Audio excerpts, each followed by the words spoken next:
Hello. Thank you for coming today. I have the pleasure of introducing Rebecca Popowsky. And as you know, the topic of this lecture series is the third place. And the reason Rebecca really interests me to invite her here is that she runs the OLIN Lab, which is the research component of OLIN Landscape Architecture out of Philadelphia. And so in my mind, a lot of firms are creating these research initiatives, and it's kind of the third place of practice. It's kind of a link between academia and research practice. And these are becoming more and more common, but OLIN was one of the, I feel, the trailblazers in this.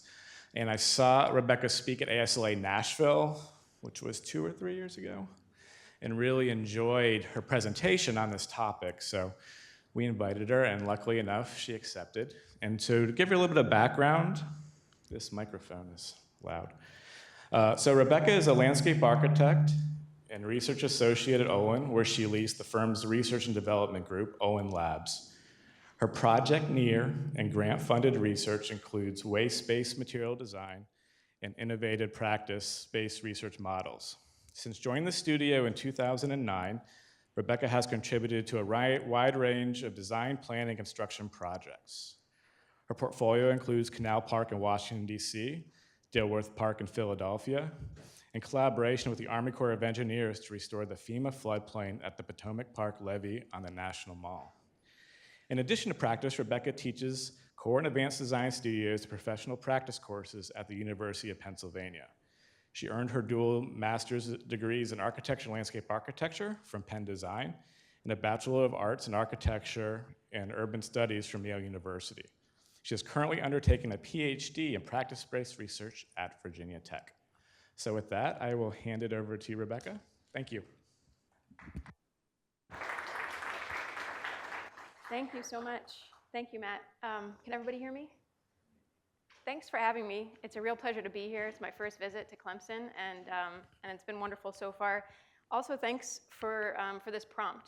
It was really nice when Matt reached out and described the interest in the third place.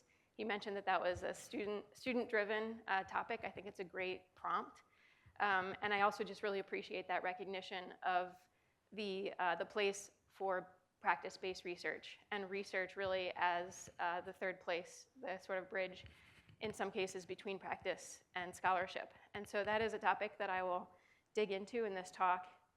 I understand that throughout the semester you've had guests, probably several of your guests, including my colleague Javier, have brought an architectural lens, I imagine, to this topic of the third place. And so I'd like to offer some discussion from the standpoint of landscape architecture.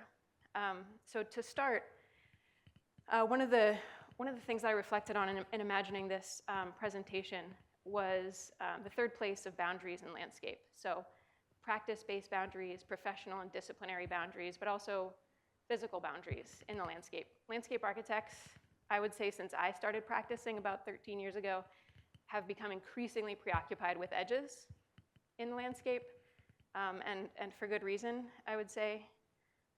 So, I'm sure you're familiar with projects that really address things like coastal resiliency, sea level rise with storm surge, the edge, the boundaries between land and water, projects where we're grappling with things like wildfire in the wilderness-urban interface, the WUI. I would say, hardiness zones that maybe we imagined at one point to be fixed are shifting with climate change.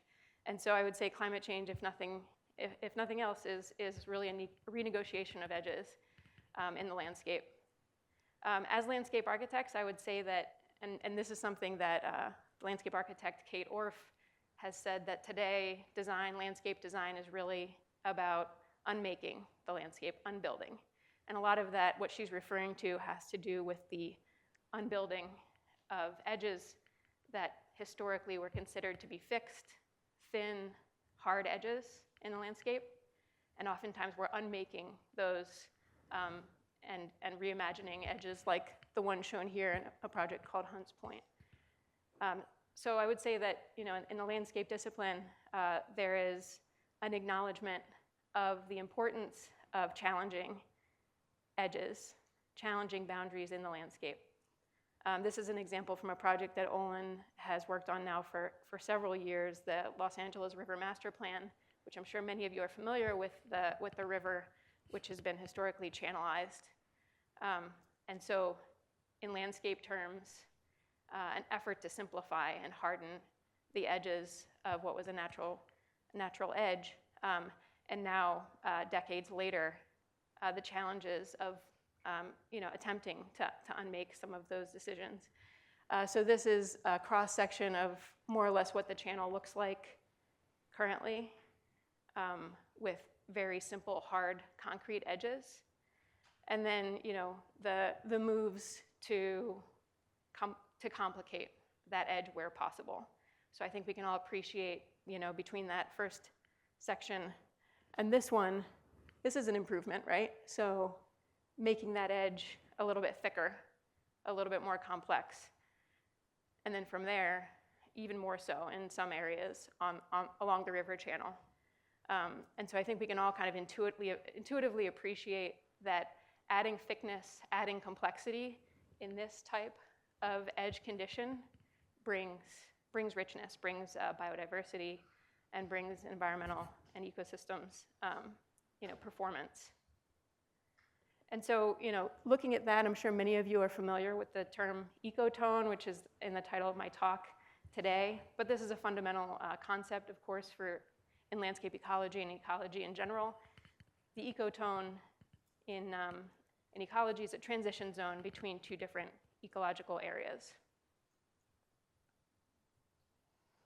So just a couple instances of just to make this concept really clear, the reason that I think that this ecotone concept is really germane for this conversation is that the idea of the ecotone is that it's thick, and that the thickness of that boundary between ecosystem types is where the magic happens.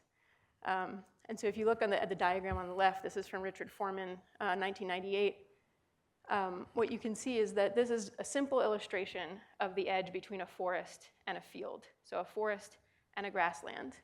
And you can look at, there's one little line in the middle that's called the border. So that's a thin indication of where one ecosystem ends and the other one begins. But of course, that's an imaginary line. But what's really interesting is that thicker slice there, which is called the boundary. That's the ecotone.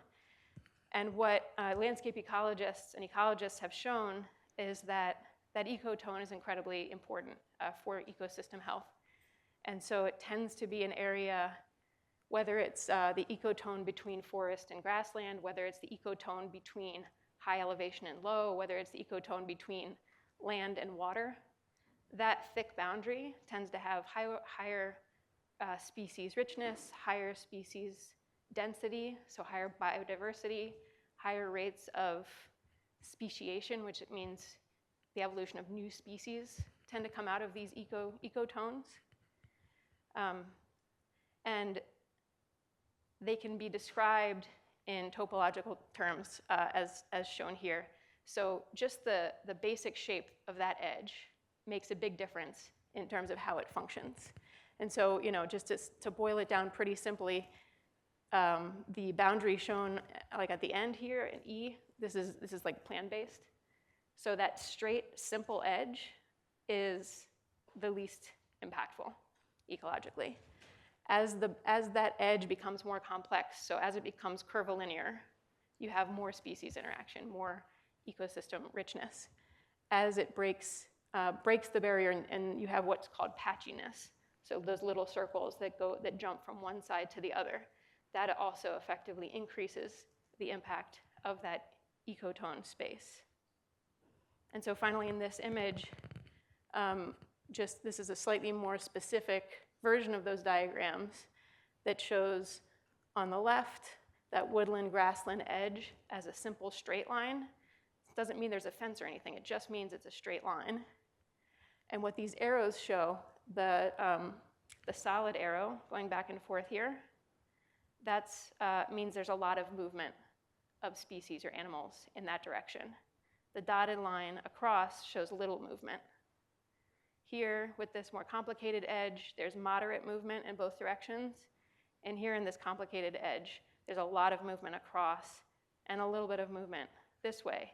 And what all these little dots represent are, they tracked a couple of species, so elk and mule deer. And so those are sightings of those animals.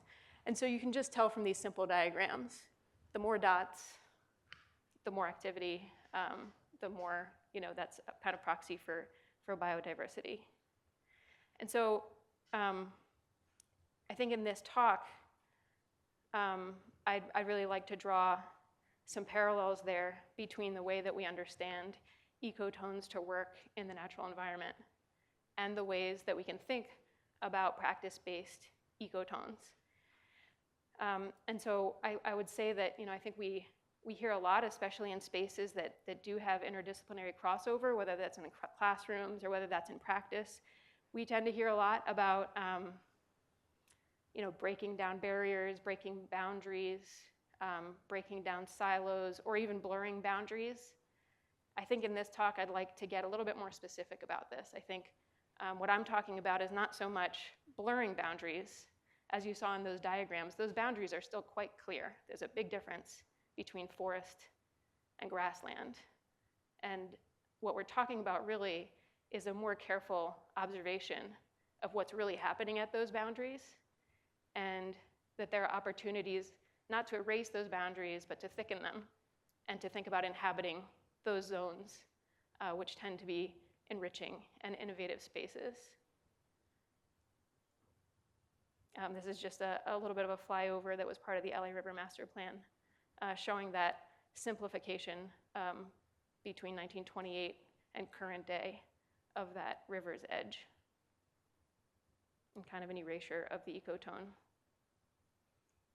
So in order to get now into more specific examples of how I imagine inhabiting that edge and really designing that edge in practice, I'll just give you a little bit of context about OLIN. So OLIN is a landscape architecture and urban design practice in Philadelphia and in Los Angeles. We have about 100 people in the office, and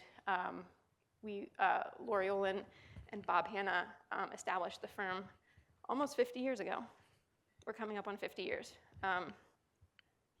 And both Bob Hanna and Lori Olin were both teachers at Penn, and there's always been a strong culture of teaching and learning in the practice.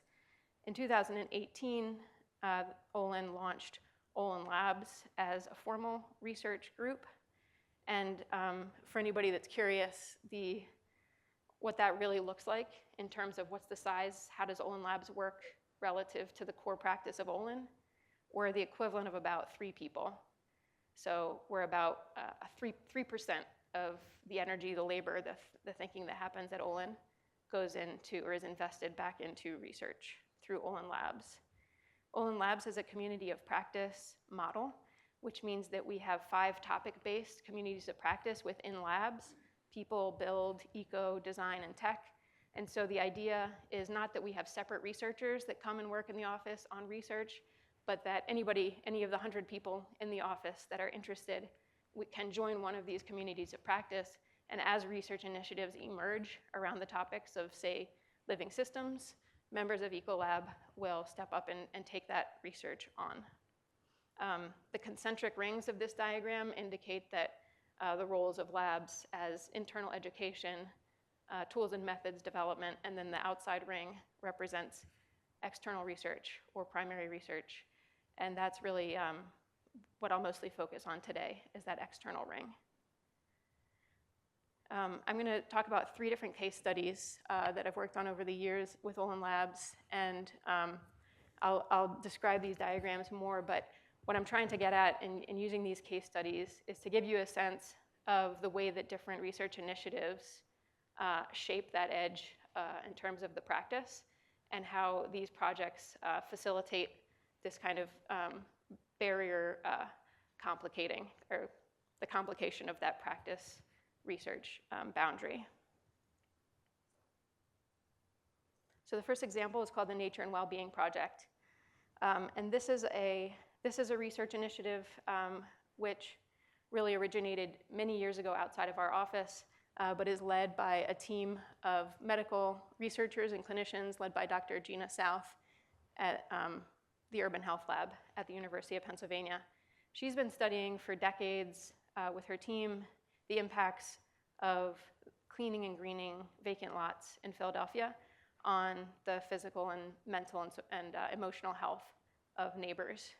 And over the years, they've been working with a program called Land Care that has cleaned and greened about 12,000 vacant lots in Philadelphia, turning them from oftentimes dumping grounds to flat lawns, basically, with a little fence and oftentimes one tree.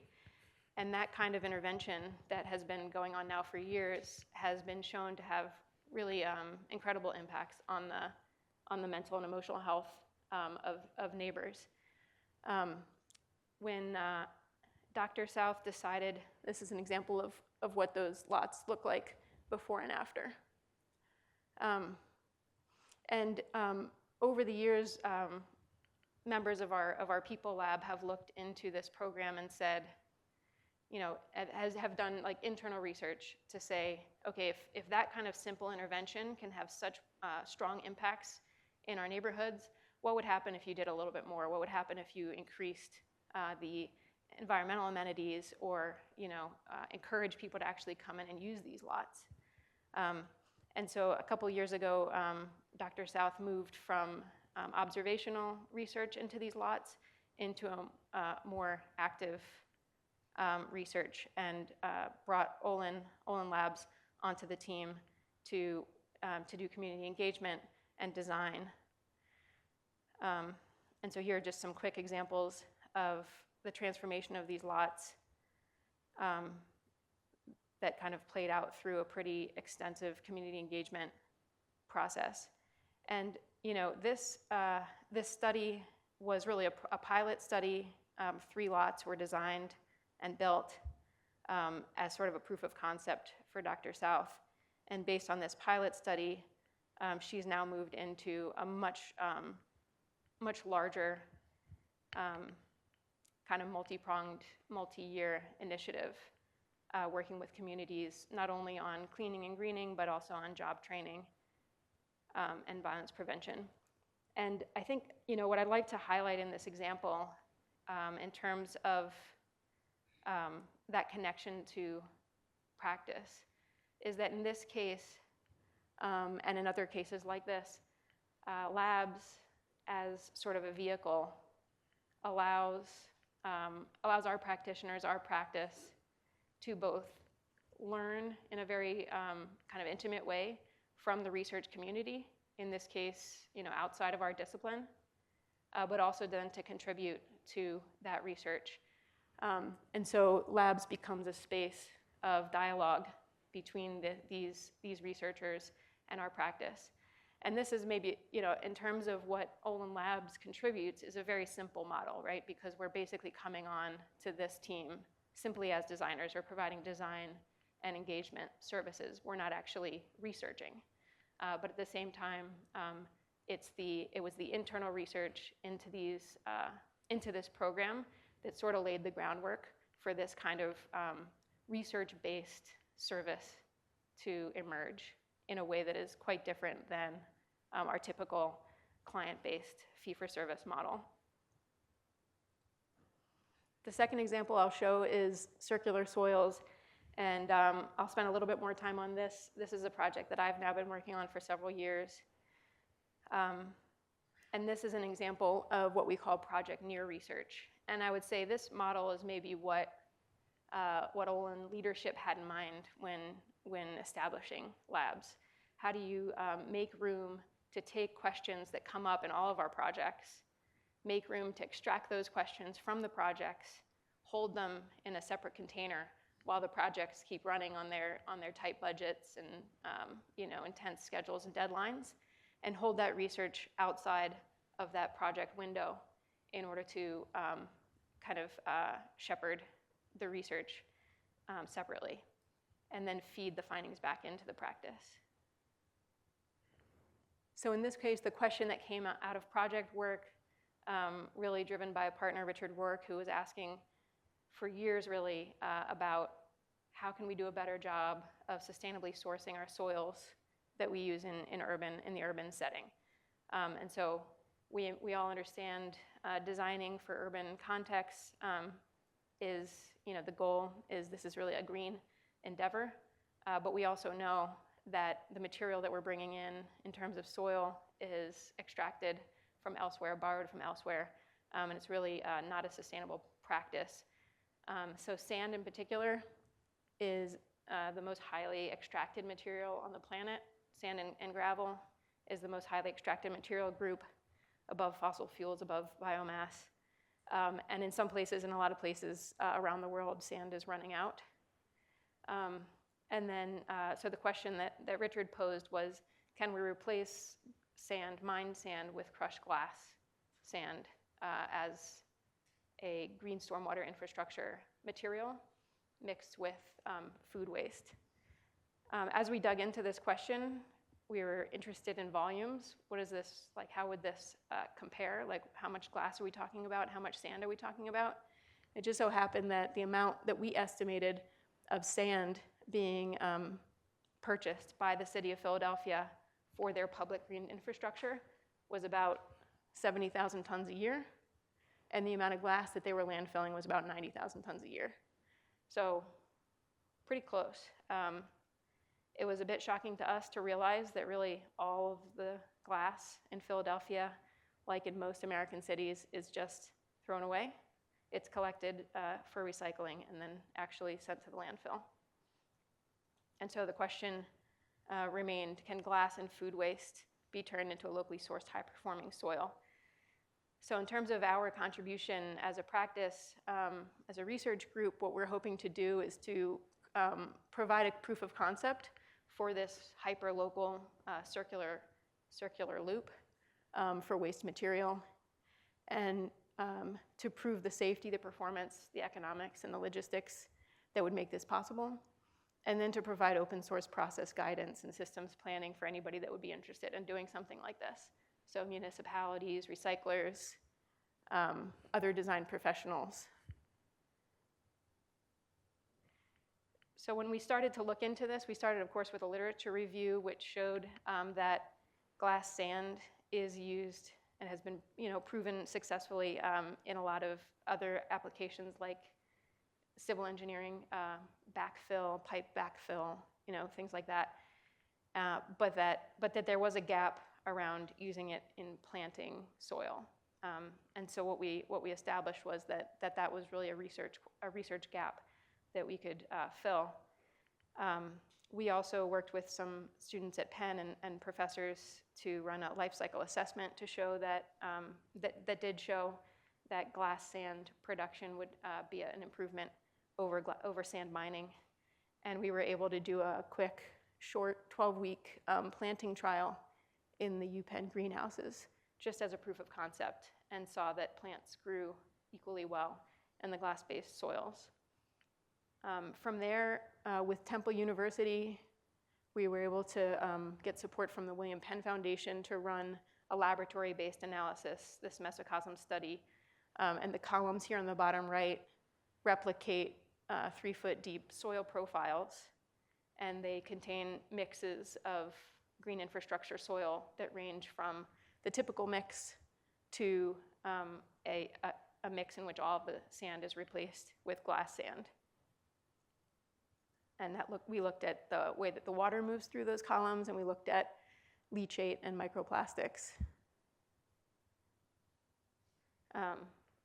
That study showed that water does move differently through glass sand. Glass sand is hydrophilic. It tends to hold on to the water, and so really additional studies would be required. In 2021, with support from the EPA, we started another multi-year study, initially another greenhouse trial that once again showed equal growth above ground and below ground for the trial and control mixes. And we were able to start to work at this phase with partners from the city of Philadelphia to figure out how a city like Philly could start to divert glass and feasibly start producing this material. And in the second phase, which we just wrapped up in December of this year, we were able to move to pilot scale. And so we installed a field trial that's in that orange fence down there to see, in partnership with Philly Parks and Rec, so this is a public bioretention basin along the Schuylkill River, to do a demonstration of this glass-based soil. And at the same time that we were doing the field trial, we were also partnering with a small nonprofit called Bottle Underground to set up a glass pulverizing hub in South Philadelphia so that we could actually, at a pilot scale, fully close the loop on glass waste. So glass bottles being collected from the community, crushed in South Philly at Bottle Underground, and then installed along Kelly Drive. This is what it looks like to mix soil.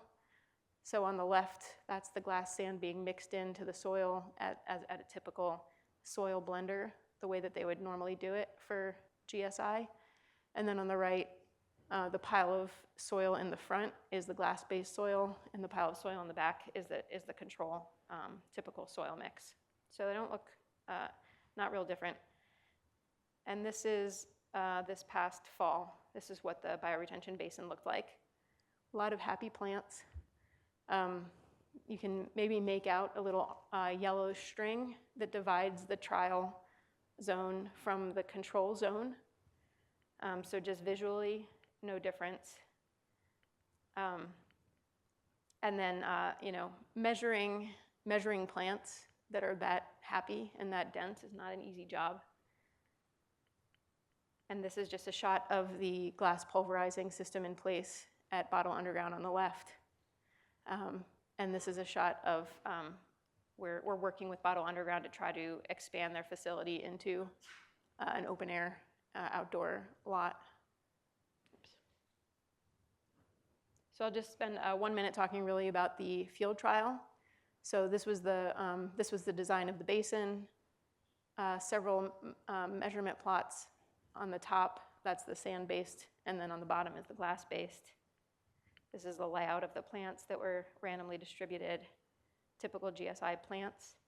And so we were taking just aerial photos on a monthly basis to establish coverage, vegetative cover across those different measurement plots. This is the graph that shows that, that monthly growth and vegetative cover based on that analysis. The control soil is the black and the trial is the gray, so no difference. And then plant height, the trial is the gray, so some species did show slightly less growth in height in the glass sand, but not enough that it would be a concern. And then what we were really surprised by, and the most interesting findings, I would say, have to do with the hydrologic performance of the stormwater basin. And so we worked with an engineering partner, AKRF, to track water flow, water quality, and soil moisture in the two different plots. And what we saw, among other things, was that soil infiltration, that the water infiltration was about twice the rate in the glass-based compared to the standard. And so from the standpoint of green stormwater infrastructure, that's a pretty powerful performance. And then on the flip side here, the soil moisture, the orange in this case is standard and the blue is glass. And what we saw, which was really interesting, was that the glass sand maintained, or the glass soil maintained, a much more uniform soil moisture level over the seasons. So you can see that that blue line has fewer kind of dramatic dips and peaks. So in this, down around late summer, early fall, you can see a long period of time with no rain, where the typical sand-based soil really dried out entirely, and the glass-based soil maintained a pretty even soil moisture level. So with those two findings, the higher rate of infiltration and the more regular soil moisture, we really have been convinced that this soil mix was quite effective. And so we're really now in the process of doing some additional trials. We're starting to work with clients like the city of Hoboken to install glass-based soil into projects where at a small scale where we can continue to test and demonstrate the efficacy. And then we're working on our specifications to try to establish a standard specification for the office with these mixes. This is really just to give you a sense of the size of the team of collaborators that have supported and been interested in this. And what we see as really powerful about this kind of research is the replicability. It's easy to do this sort of thing, whether it's a small town or a big city. It's very scalable. It's relatively quite affordable. And as I said at the beginning, towns all over the country are struggling with glass waste in the same way that we are in Philadelphia. So just going back to that initial diagram, this is again that model of research where questions that are really project-based that come out of our core practice, like renewably sourcing green infrastructure soil, these are questions that really cannot normally be answered within the scope of project work or within the bounds of a typical office structure. And so having a research group that creates space to pull those questions aside, track those questions through a multi-year research process, and then feed our findings back into project work in real time, I think is what's, to me, significant about this practice-based research model. The last case study that I'd like to talk about is called tidal filler resiliency.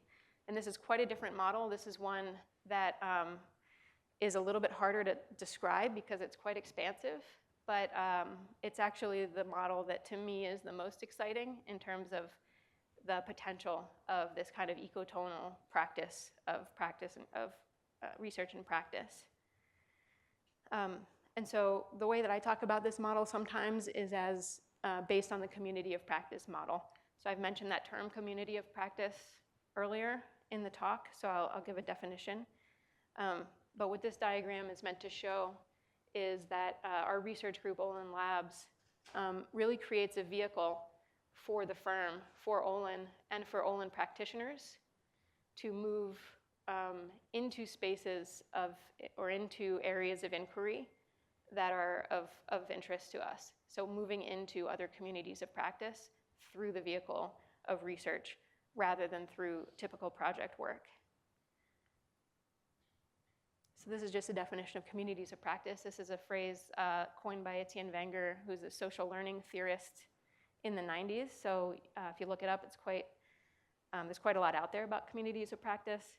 These are groups of people informally bound together by shared expertise and passion for a joint enterprise. A community of practice may or may not have an explicit agenda on a given week, and even if it does, it may not follow the agenda closely.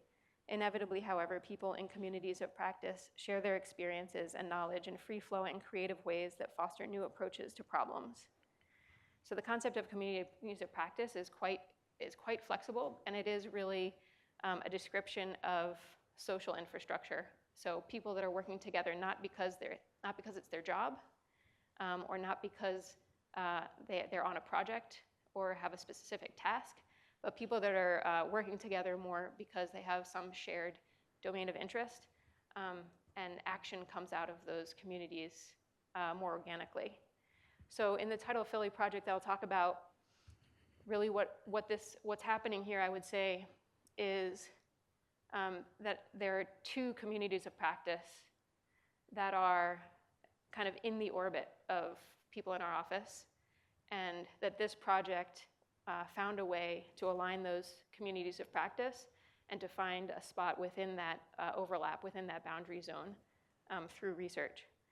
So I'll try to tell you what I mean by that. So I don't know if you would have heard, but in 2019, there was a massive explosion in South Philadelphia that wiped out an oil refinery that was on a plot of land that was about the size of Center City, Philadelphia. So a massive explosion. Nobody was hurt, but it really shut down a big chunk of South Philly that had been dedicated to fossil fuel processing for many decades. When this happened, a community of practice formed around the question of the future of this site. And in this case, this report came out of that community of practice. Groups like the Clean Air Council, the Lindy Institute at Drexel, and the William Penn Foundation came together in like a 3-day charrette to try to think about the future of this site in terms of planning and design. OLIN was invited to this charrette, was asked to produce some high-level renderings like the one in the middle, just to give some vision to how this kind of contaminated site might become part of the city and part of the river. So that's one conversation happening among practitioners, community leaders, policymakers in Philadelphia about the future of that site. A separate conversation in a separate community of practice that we're kind of aligned with was when the Landscape Architecture Foundation, some of you may have taken part in this, LAF and ASLA and some others launched a nationwide super studio call for academics and practitioners to present studios that would address like the tenets of the Green New Deal. So envision the future of our country through the Green New Deal. So the tenets of justice, jobs, and climate. So this was a call that was put out in 2020, I think, by LAF. So with these two communities of practice, OLIN Labs sort of found an area of overlap that was an opportunity to put forward through research a vision for this contaminated and really precarious site in South Philadelphia, and at the same time use a platform that was provided by LAF and ASLA to bring that vision into really a nationwide to a nationwide audience. So these were the boards that came out of that super studio. Members of our office dedicated probably, I would say, a couple hundred hours to a deep dive into researching this site, and to basically put forward a vision that said, this is not a design, this is not a proposal, but we're showing you what a landscape architecture-based framework would be for imagining this site. These would be the priorities and the questions and the way that this site should really be approached. What I'm going to do with the next slide is I have a clip. It's about 5 minutes long, so sit back and relax. But what this clip does is it really brings the voices of the individuals in the office who were leading this initiative, Michael Miller and Marnie Burns, in their own words, to describe a little bit some of their how they navigated the edges of this project, and how they brought this research study, this research initiative from the Super Studio into a place where it has now become a real-world funded project that is about community engagement and planning in the tidal Schuylkill River. So as Michael and Marnie are talking, I would encourage you to think a little bit about how what they're describing feels like navigating this edge space. They're describing a process that really is at the very edge of practice, and they're describing fairly explicitly how that process differs from typical core practice.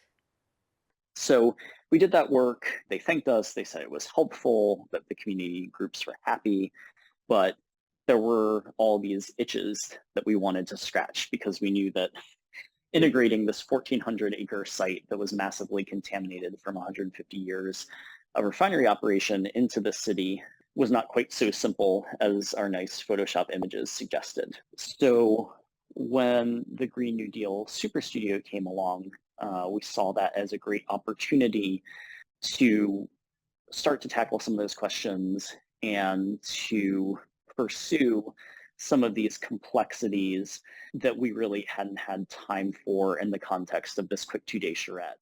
In this case, there was something happening, right? Mhm. And there were community groups working on things and having concerns. There were things happening with the city, things happening with the developer.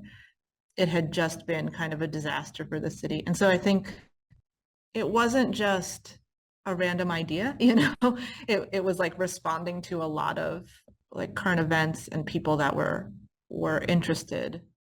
And I think we explicitly resisted bringing everything back together into a singular plan because we felt like that was work for later and maybe work to be done, with a whole bunch of partners rather than on our own initiative, but that what we were doing could help inform that. When you're answering RFPs and working on projects that come to you through a client, like they're kind of, in a way you get to define the problem a lot of time and do some education, but in a way there's already like the set thing that you're responding to. But there's a lot of problems out there in the world that, are not coming to landscape architects that way. And yet we find them really interesting. And so there's an interesting problem, a dirty site that, is becoming something else. It's a prime opportunity to think about what it could be, especially when you think that the current proposals are not great. And then I guess you hope that, maybe someone agrees with your ideas and picks up on it and, decides to maybe change course or hire a landscape architect to try to think about things and move things in a better direction. I think, it can go in a few different places, and it sort of has gone into, I think one, it has become a project, but not a project where we're working for the developer to design the site.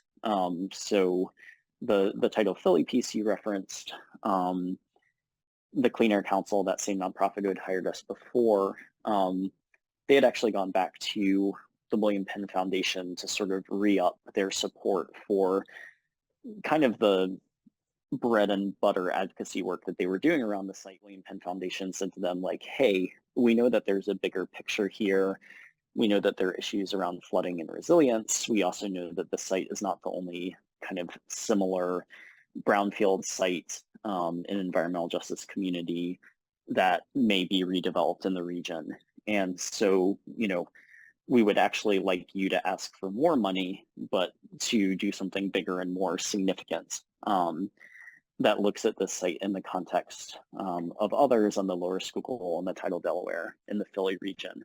So we worked together with them on the grant proposal, which they were successful in, and now we are working on that, which is a 2-year project where we're still in fairly early phases of having done a bunch of mapping and analysis, looking at the intersection of flood risk and industrial risk, and how those two things intersect in environmental justice communities. And we've also been doing community meetings in several focus communities. And from there, we're going to be developing a series of recommendations. Some will be policy recommendations. Some will be recommendations for kind of potentially large-scale regional flood protection infrastructure, and some are going to be smaller-scale community-based landscape projects that also help build social resilience. So it's a really kind of cool and unique project, both in terms of who the client is, how we're working for them, and how we're tackling this problem that I don't think would have happened if we hadn't gotten involved in those smaller, earlier, and more speculative ways that we did. So I hope that some of those comments resonate in terms of, I think, what I've been discussing here and how a research vehicle can help a practice or practitioners situate themselves in the areas that feel the most compelling or most urgent to them in a way that wouldn't happen through the typical RFP pipeline, meaning our typical ways of getting projects in the door into a private firm through client requests for proposals.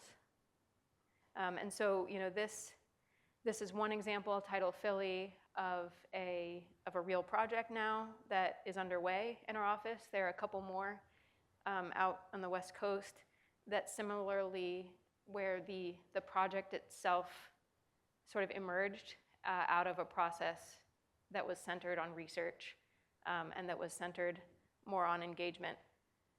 So I wouldn't say that this is a terribly efficient way to get projects into an office, but it is certainly an interesting way to get projects into an office that wouldn't otherwise show up, or that might not happen in the first place. So I would say, this kind of project, Title Philly, may very well not have emerged in the form that it did had that initial research effort not taken place in a slightly more academic mode. And then finally, in the last few minutes of the talk, I'd like to touch on my teaching practice as well, because I would say in the spirit of those diagrams I showed at the beginning, those landscape ecology diagrams, if you remember, there were some examples of a straight edge, a curvy edge, and then some examples of a patchy edge, where you see little clearings, say, of a grassland clearing inside a forest. This is a little bit how I think about my experience of moving between a teaching practice and professional practice. And so this is a class, Unruly Practices, that I designed with my colleague Sarai Williams a few years ago. I think this is our 4th year teaching this class. It's extremely fun. But the idea of this class, I would say, is a little bit of a clearing inside of the forest of Penn, of an MLA program, where we're really creating space for the students to engage with practice and practitioners in an unconventional way, especially practitioners that are practicing in unconventional ways themselves. And so when we talk about unruly practices, we're talking about the messiness of some of this boundary spanning work. None of it's clean, none of it's easy, and none of it's particularly efficient. It is quite unruly, but there's a lot of interesting work going on and a lot of practices around the country and around the world that students, at least in our program, are oftentimes not exposed to. A lot of times, our students are exposed to a fairly well-curated and glossy perspective on what practice looks like, big, beautiful projects, and big, beautiful, designers who I think it's hard oftentimes for students to picture even what does it look like to get from point A, where you're leaving school, where you're graduating, to get to that point B, which is like this super super buttoned up perspective on what practice can be. And so in this class, one track of the class is just inviting practitioners, often early career or mid-career practitioners, who are really in the muck of getting things to work in unruly ways. And the practitioners come in and are interviewed by the students. So it's moderated discussions rather than presentations. And the students are able to really direct those conversations in whatever way that they are most interested in doing so. So it gets very raw. They talk about things like, how'd you pay off your student loans while starting a business, that sort of thing. I think that they get a huge amount out of those. And then the other track of this class is about skill building. And so knowing that if you're interested as an early career designer, in practicing in a way that is unconventional, if you have a hunch or an itch to do something that is outside of the typical sphere of client-driven service work, what types of skills might be useful to you in order to navigate that space? So some of the skills include basic research methods, grant writing, literature review.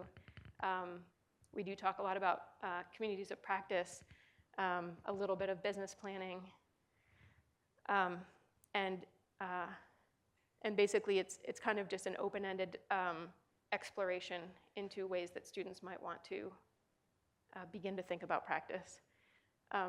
And then finally, a studio that I'm teaching right now, co-teaching with Billy Fleming at Penn, which is a small town coastal resiliency and adaptation studio. And I think what might be interesting about this studio in the context of this talk is that this is a grant-funded, NSF-funded, multi-university, interdisciplinary research project called MACH, M-A-C-H, which is led by Robert Kopp at Rutgers.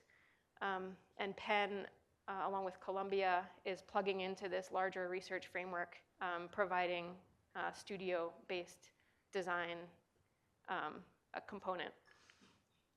And what I find really interesting about this work is the practice piece of it.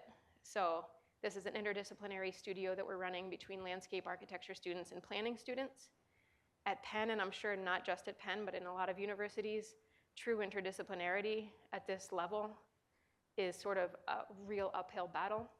Students from different departments have very different skill sets, very different expectations in terms of how many hours you spend in class and things like that, what the structure of teaching and learning is. Planners and landscape architects are really speaking to entirely different languages when it comes to pedagogy. And so what I think is really fun about this work and really challenging is to insist that the students lean into that discomfort of that overlap. And so I was just kind of reflecting on, I'm in the middle of this studio right now, but I would say version A is the version of interdisciplinarity that I think people are really comfortable with and that the students have come to expect, which is sort of parallel efforts.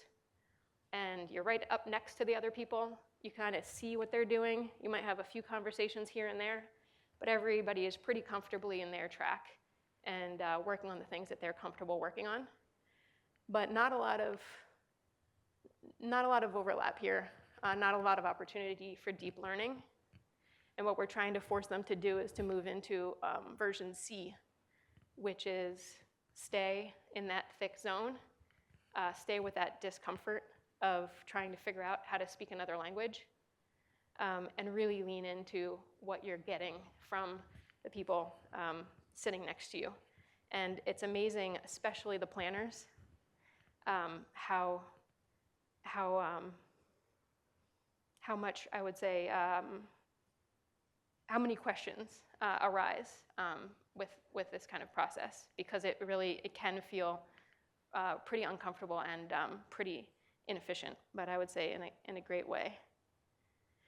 And so finally, just in wrapping up, I would just go back again and reiterate that this kind of thinking of moving from A to C here in interdisciplinary work, in my opinion, and in practice-based work, there are plenty of downsides. You can see how a lot of times this would lead to challenges that seem like challenges that could be avoided.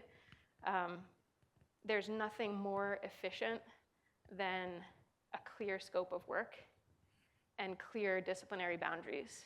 I mean, if you're working on an interdisciplinary team, if you're working with clients or other consultants, the fastest route to efficiency is clear boundaries. You do your thing, I do my thing. We know exactly how we're coming together and when and for what reason. As soon as that gets messy, you're going to lose that efficiency. You're taking risks anytime you do that. But I really do deeply believe that the design challenge of our time, for those of us working in the built environment, is to redesign this space of space C. To me, that really is the most critical design problem. So sort of regardless of the scale that you're working at, or whether you're working in architecture, landscape, planning, whatever it is, I think that your generation is really going to be tasked with figuring out how to design infrastructure that allows us to work more like this. We know that our current disciplinary boundaries are thin, they're hard, they're brittle, and they're not going to survive some of the shocks that are in store. And so this thickening and this complexity ultimately leads to a more resilient way to work. and to practice.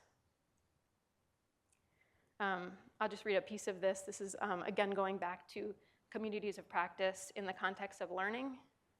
And so just emphasizing the importance, really, for you guys, even as students and as teachers, the design of interdisciplinary ways of working is again, in and of itself, a design challenge that's important. Etienne Wenger says, learning cannot be designed. Ultimately, it belongs in the realm of experience and practice. It follows the negotiation of meaning. It moves on its own terms. It slips through the cracks. It creates its own cracks. Learning happens, design or no design. And yet there are few more urgent tasks than to design social infrastructures that foster learning. This is true not only in schools and universities, but in all sorts of organizations, the public and private sector, like states and nations. In fact, the whole human world is itself fast becoming one large organization, which is the object of design and which must support the learning we need in order to ensure there is to be a tomorrow. Those who can understand the informal yet structured, experiential yet social character of learning and can translate their insight into designs in the service of learning will be the architects of tomorrow. And so I think that social infrastructure design, both in the academic realm and in the realm of practice, the realm of learning through practice and learning through research and collaboration, those are the areas of design that I'm most interested in.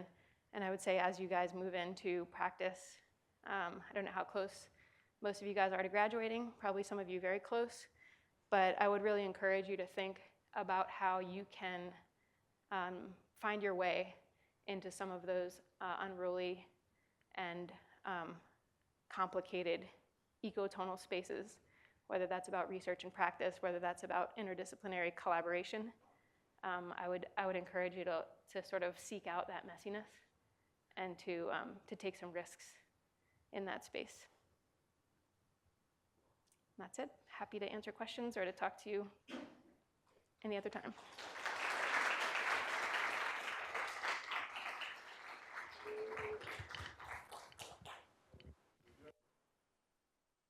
We usually start with the students, so any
That's the really hard part. So if you're looking for a job next week, you can come and help us try to figure that out. Basically, the answer is incrementally. And this is sort of, when we started the research, we were looking at in a big city, like I showed it's 70,000 tons of glass. So if you were to flip a switch tomorrow and all of that glass could be pushed into green infrastructure, you could take care of it all tomorrow, easy. But of course, that would take a massive shift in how a big city deals with their waste streams, and that's complicated and takes years. And so, basically what we're working on now is the other end of the spectrum in terms of scale. And so our kind of theory of change is work with local small businesses to start to incrementally show that this works. So find small end users, find small plots, and individuals or organizations that are willing to pay a little bit more for the material in order to improve the system. And basically through that, pull the material through from the demand side. That will allow a partner like Bottle Underground to incrementally scale up, to move from their basement facility into a vacant lot facility, and then maybe into a larger industrial scale facility step by step. But they really need, they need to overcome thresholds based on the demand in order to scale up incrementally. And the theory or the hope is that because we've been working hand in hand with a lot of city agencies through this process, once that incremental growth gets to a certain point where everybody feels quite confident in the performance and all the rest, they'll be able to confidently flip that larger switch and actually make like a citywide change.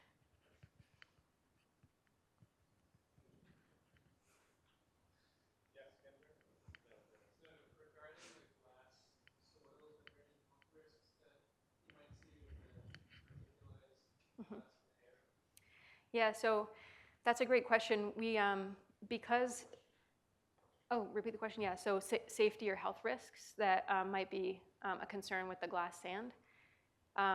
So because, as I mentioned, the glass sand, recycled glass sand is already used in a lot of other applications. It's used like as a sandblasting material, and it's used in some civil engineering. So because of that, there's already a good body of published research on those questions that we're able to kind of lean on and feel confident that those are addressed. So the main concerns would be the sharpness or abrasiveness of the material.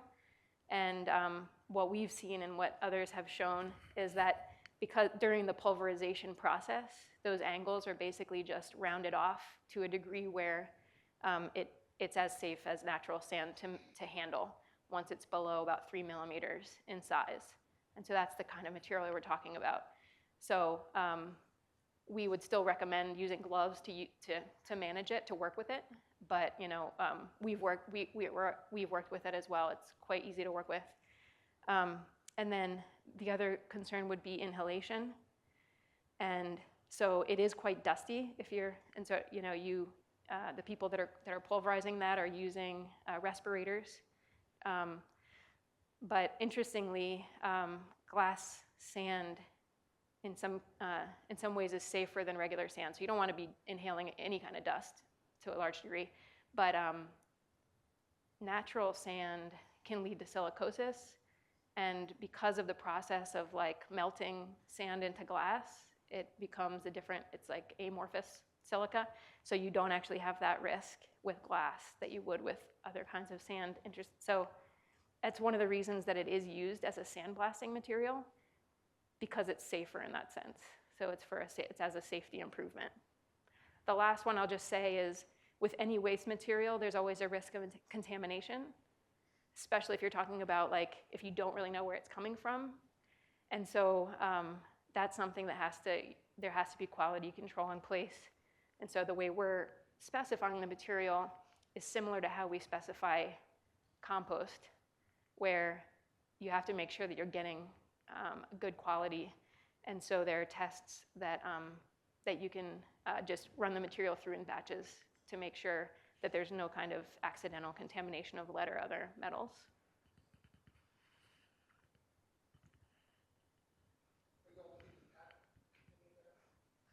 We are not planning to patent any of that. the main goal is to make everything completely open source, so all of the research is publicly available on our website and the specifications are shared.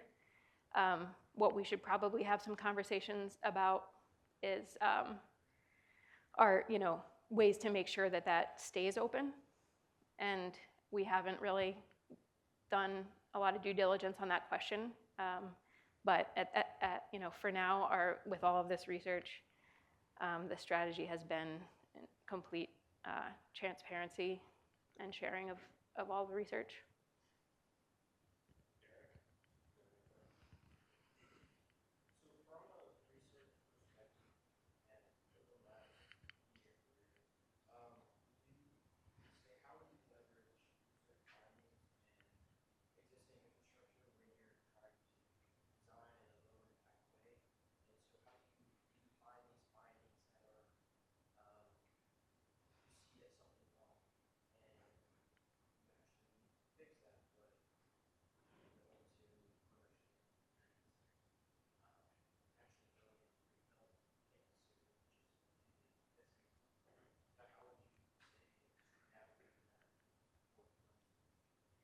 Yeah, so it's sort of a question, I think, of implementation when like research or more conceptual modes of design might lead to like indicating really big systemic problems, or might lead you to solutions that are, really kind of heavy solutions. The question is sort of how do you navigate in an effective but more sensitive way, like to get into those areas maybe. And I would say that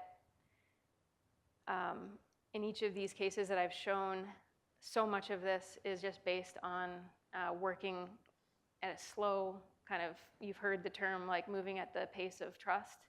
So each of these instances are based on, years of engaging with people who are working on these issues, every day. So working with, for example, community leaders in the first project example, or working with city agencies. I think that mode of working, which is really closely tied to people who have maybe been facing these big challenges for decades, and finding entry routes that like resonate with them, those are always the routes that we're going to take first.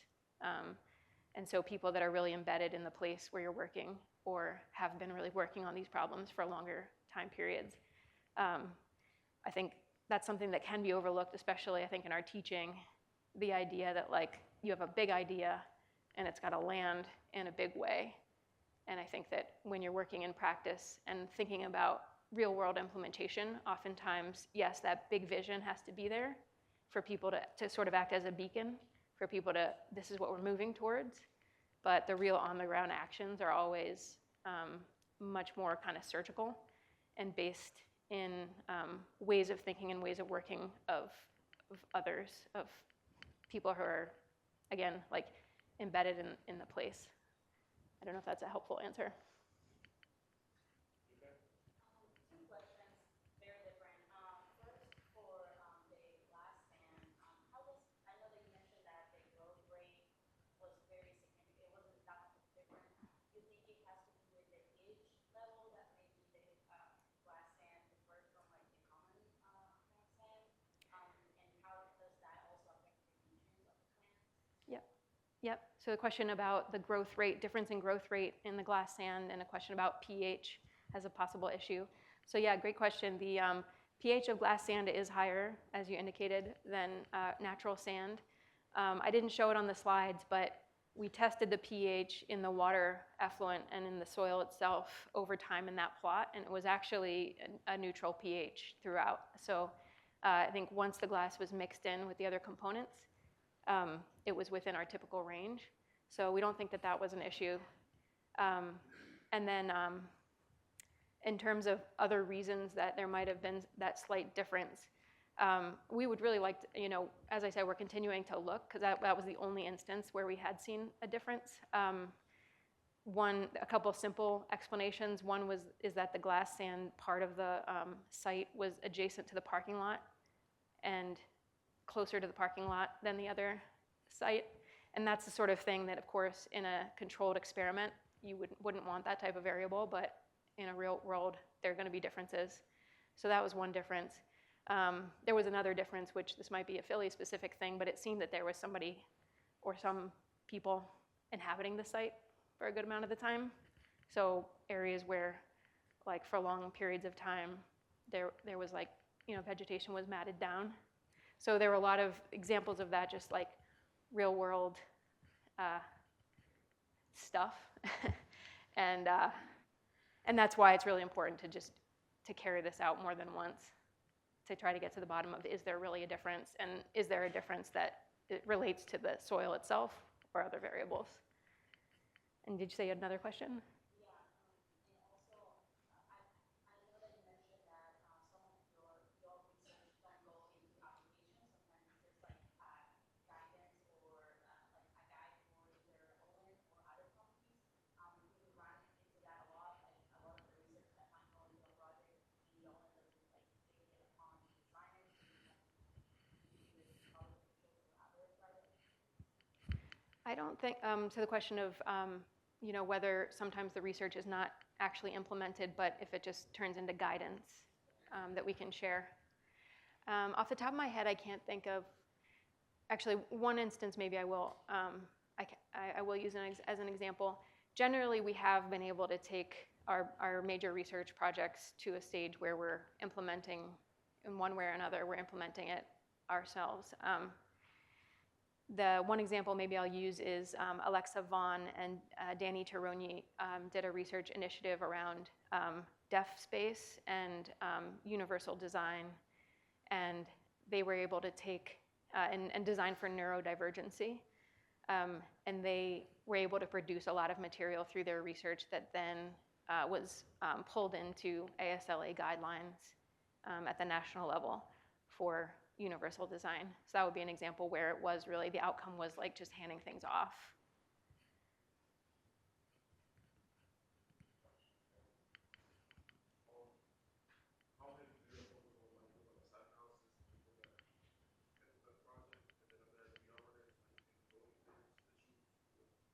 Zoning, oh, interesting question. So you asked about site analysis and then zoning issues. So, a lot of the work that site analysis, of course, can mean a lot of different things, but, there was a process of siting that glass soils field trial, which was a long, extended process of working with the water department, Parks and Rec, to find a location. We did want it to be like a public demonstration project, so lots of people would see it. A lot of people bike and walk along that trail. And it just so happened that was a site that had been badly damaged in Hurricane Ida. And so it was a site that really needed to be rebuilt one way or another. And so in that sense, the fact that we were able to bring grant funding to Parks and Rec, which is perennially challenged with their funding, was just a benefit to the city to be able to do the work that they needed to have done anyway. And then the zoning question has come up once, which was, I showed the example of the vacant lot that we've been trying to expand the glass pulverizing system into an outdoor setting. And it's really incredibly complicated, and zoning has become the big issue with that. But it's something that we've run into that's frustrating with both the project, the Nature and Wellbeing project, and also the glass sand project. In both cases, we're interested in working with the city to make beneficial use of some of the vacancy and underused land in the city. But it ends up, unfortunately, being really, really complicated in a city like Philadelphia. And so, we just haven't had success yet on that side. And then even in the Nature and Wellbeing project, where you're talking about like providing new, free public spaces, you end up actually paring down, or the designs themselves end up being pared down quite a bit because of the constraints that come from having a publicly owned vacant lot compared to what we're used to with privately owned sites. So I do have one question. So OLIN Labs has been pretty successful, and other firms have tried this, and it's been challenging. A lot of times it comes down to that kind of client fee model. And so seeing the successes in some of these projects, that there's potential that this could be integrated into that client fee model, and that the client sees a benefit in funding this. My question for that is there a benefit that it does not actually be introduced to that fee model and stays a little bit independent of that motive? Yeah. So, so the question is, if research like this could be funded by clients, that would be a win. But is there a reason to kind of be hesitant about that option? And I do think that there are reasons to question that, and I wouldn't say, we wouldn't consider that. It could certainly be a good model. But I would say that client-funded research, like client-funded projects, aligns with the interests of the client. And a lot of times we find ourselves to be quite well aligned with the interests of our clients. But the examples of something like the Tidal Philly project, one of the things that's really powerful about that is that it allows you to really prioritize the things that we're seeing as landscape architects, as designers, as being questions that nobody's asking, that we really think people need to ask, or types of design processes that we really think need to be explored, but that nobody's asking us to explore. And so, it's hard to say whether questions like that would ever come from the client side. And I do think that there's one thing that we're always reminded of, I think, at OLIN Labs, is we're not doing research for the sake of research.